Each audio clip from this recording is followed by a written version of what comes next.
What a day. And we're back here at the 59th Bill Rahm Invitational Bowling Tournament. We promised you that we were going to give you the summary of Game 3, and we're going to do that. But it's going to be in combination with Game 4 because they bowled so fast that it really didn't make any sense to split them up. So Bill Hansen is here now with the results of Games 3 and 4. And now who's moving on tomorrow. Right. Thanks, Dan. On lanes 1 and 2, Mitch Long on Game 3 had a nice 255 and a Game 4 of 215, which gave him a total of 854. Sean Ridgway had a nice game on 3, 229, and a Game 4 of 216, which gave him a 922. So he'll be moving on tomorrow. In the winner's bracket. Everybody will bowl tomorrow. Everybody bowls the first session. The second session, just the loser bracket does. On lanes 3 and 4, Todd Spurlock Jr. on game 3 had 223, and on Game 4 had a nice 249 for a 927. And his opponent, Gabe Higginbotham, had a 223 in Game 3 and a nice 266 coming back on Game 4.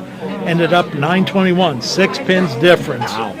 That's what you guys were talking about. He rolls a 921 and he's in the loser's bracket. Yeah. So, and then on lanes 5 and 6, Dave Tinch had a 197. He struggled that third game. And also the fourth game had a 191 for an 834 total. And Joe Pyers had a 221 third game, and the fourth game a 209 that gave him 851. On lane 7 and 8, Joe moves on. Joe is in the winner's bracket. On lane 7 and 8, Braden Bruner had a nice 259 game for number 3, and the fourth game a 243 for a 972 total. Against Steve Chambers. Steve came back. We told him that bowling started at 1 o'clock. He was on Central Time. And he had a nice 238 and finished up on Game 4 with a 185 for a 798. On lanes 9 and 10, Charles Yancey on Game 3 had a 204 and a nice 267 on Game 4, which gave him an 888 number. Jacob Derry had a 160 for the third game and 278 on Game 4. Talk about your wild swings. Oh, big 160 swing. to 278. Yeah, and that gave him an 847 total. On lanes 11 and 12, Mike Lear had a 212 third game and a 256 the fourth game for an 886. And Rick McWaters had a 193 in the third and a 208 for the fourth game, gave him 796. And we did give Curtis Groves gave Rick McWaters the low man of the day with 796 to liven things up. On lanes 13 and 14, Bob Lear Jr. had a 226 on the third game, fourth game a 192 for 806. And Brock Likens had a 192 third game and 214 the last game for an 879.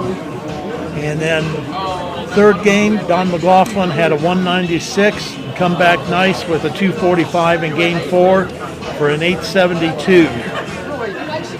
And Joel Butt on lane 16 on Game 3 had 204 and a nice 259 game on Game 4 for an 883. He kind of pulled the rug out from under Don there, didn't he? Yeah, that 196 third game hurt Don, and while the first game really hurt Don, he had 5 opens in that first game for a 155. So tomorrow in the winner's bracket, Mike Lear will bowl Todd Spurlock Jr., Joel Butt will bowl Charles Yancey, Joe Powers will bowl Sean Ridgway, Brock Likens will bowl Braden Bruner.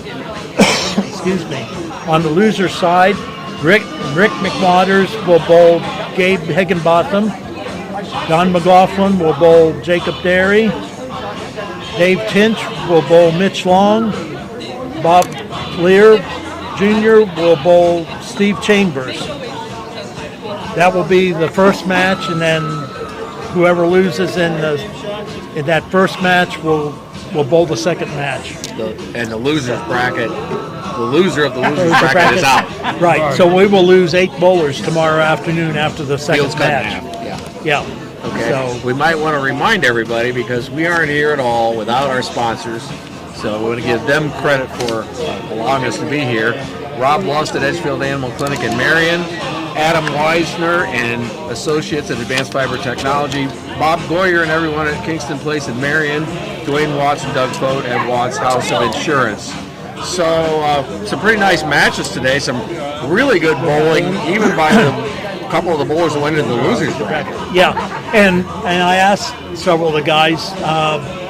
Wednesday afternoon, the lane machine died on Sean, and he had to call the people that works on his machines when he has a big problem, and they brought another machine down yesterday afternoon and got that one running. And the guys that I talked to today, they said there seemed to be a little more oil out there than what has been in the past.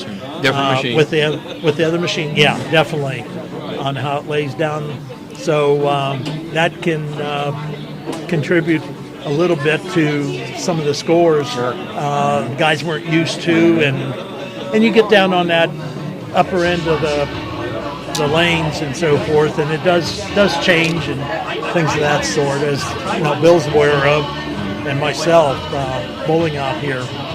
But yeah, so we'll see what happens tomorrow. So what's your mindset? Losers bracket, winners bracket, how do you approach tomorrow? Well, they'll come out in the offer lane just like you did today. So you may have losers and bowlers, winners bracket going beside each other. But we start at 1 o'clock tomorrow, and then the second one will be around 3 o'clock. Okay. I take a 15 minutes. But I think the surprise, I guess, was Donnie and Mitch losing. Yeah. I mean, Mitch isn't so surprising because Sean's a really good bowler. He gets lined up. But Donnie struggled that first game, and he just couldn't get back.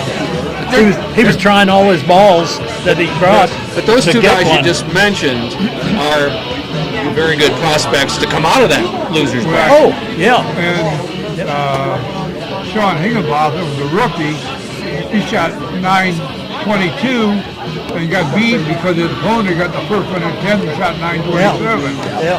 So he probably had one of the better series, and he's in the losers bracket. And you said that coming in Yep. before we started, that Yep. somebody's probably going to bowl a 900 and not make it. Yeah. They're going to get in the losers bracket. Yeah. Just the And I think matchups. It's a matter of who you bowl, not really how you bowl. Yeah. And it's random. It's random, as we Yeah. said. Yeah. The matchups Yeah. are random. Yeah. Yes. Yeah. They draw for their opponent, and And that when they first started, they had the matches on Saturday and Sunday for the final.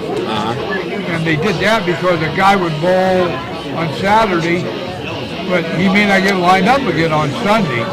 If you come out of the loser bracket, you bowl Saturday and Sunday. So Warren was the only guy ever to lose on Saturday out of the winner's bracket and come back and win. Usually the winner of the Saturday match will always win, or Saturday match will always win the Sunday match. Right. A lot of pressure. Yeah, it is. Yeah, a lot of pressure. And these guys do take it seriously. Oh, yeah. They don't hold grudges against each other. No, They just a all lot have of pride guys in their bowl own. with each Yeah. other. Yeah. But it's serious. Yeah. Well, like Donnie and Joel, they bowled last night together. They're on the same team. That's Today they're against each other. They're against each other. So it's just that's the way it goes. So But it's just a matter of getting lined up. Whoever gets Yep. lined up is going to win, or make spared. Yeah. So one last acknowledgement to our sponsors. I know you guys got sponsors for the tournament. We have sponsors for the broadcast. Rick McWaters at Cycletech, your one-stop shop for service, parts, and accessories. Mark Osborne at E-Crane International and Galleon Industrial Park. Dave and Judy Hedrick at B-Dry Basement Waterproofing. Phone 800-686-4585. Tim Plumley and Mohegan Sports Medicine and Rehabilitation. And People's Savings and Loan. So we appreciate their sponsorship, and they will be here when we're here back for the finals. So we appreciate the input of the experts. I'm just the moderator here, folks. I'm not the bowling expert at all, but these guys know what's going on, and Bill Rahm especially knows the history of the tournament, which is very interesting when you start looking at some of the different things that have happened.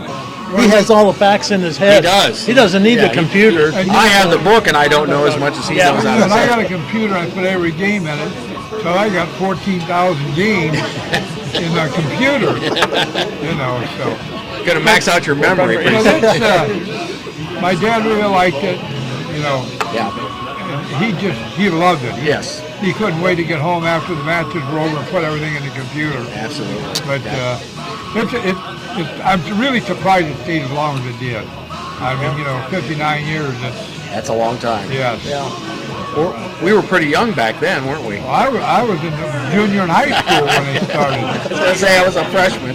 That was 60 years ago, One thing people probably don't recognize about your dad, he also worked at the golf course, and he put the scores in for the golf course. Yes. For many years. Yes. He worked in the clubhouse, so he wasn't just a bowler. And he worked at both bowling alleys. He worked at Crawford for a while. Oh, wow. He worked out here. Yeah. And he worked at the golf course. And he liked the people. I mean, Sure, he just liked being around people. Yeah, absolutely. And he called bingo for many Is that right? years. Now that I didn't know. Yeah, he called bingo out at the Ambit for many years. Okay, all right. But it's really good tournament. It's a good format. Good for the community. And it's easy for everybody. It's just like I said, no matter of getting lined up, whoever the breaks or gets lined up is going to win. Yep. And you don't have to be the best bowler. No, that particular year, yeah. Yeah. Mm-hmm. Yeah. So, well, we appreciate you guys being on here with us. We also want to thank Sean and Tasha Ridgway for their hospitality here, making us feel welcome and doing the podcast. And we'll be back here in 2 weeks with the finals. We always said we travel to bowl here and there, but this is one of the better, cleaner bowling alleys that you bowl in. Yes. There's some bowling alleys, Yeah, Not the best, yeah. Been to a couple, and I can attest to that. You might call them dives. The place was dirty. The place was dirty and maintenance wasn't good, Yeah, sure. the approaches were dirty. They keep this stuff They do. pretty good, Yeah, because this is what 62, 3 years old now. This bowling alley? I think it started in 62. 62, yeah. Mm-hmm. I used to walk over here. I lived on Southern Avenue. Yeah. So there'll be good matches tomorrow. Yep. I'm sure there will. And by the way, we will have the summary of the weekend and the 8 bowlers that will be advancing the next weekend on Crawford County Now, because Bill sends me the results, and we put it on Crawford County Now probably sometime Monday. We'll lose 4 the first shift, and 8 losers will bowl the second We'll lose shift, 4 more. 4 more. So the field will be cut in half after tomorrow. Yep. Okay. All right. Well, thank you very much. Yes. We appreciate it. Yeah, no problem. So this is Dan Messerschmidt for Bill Hansen, Bill Rahm Jr.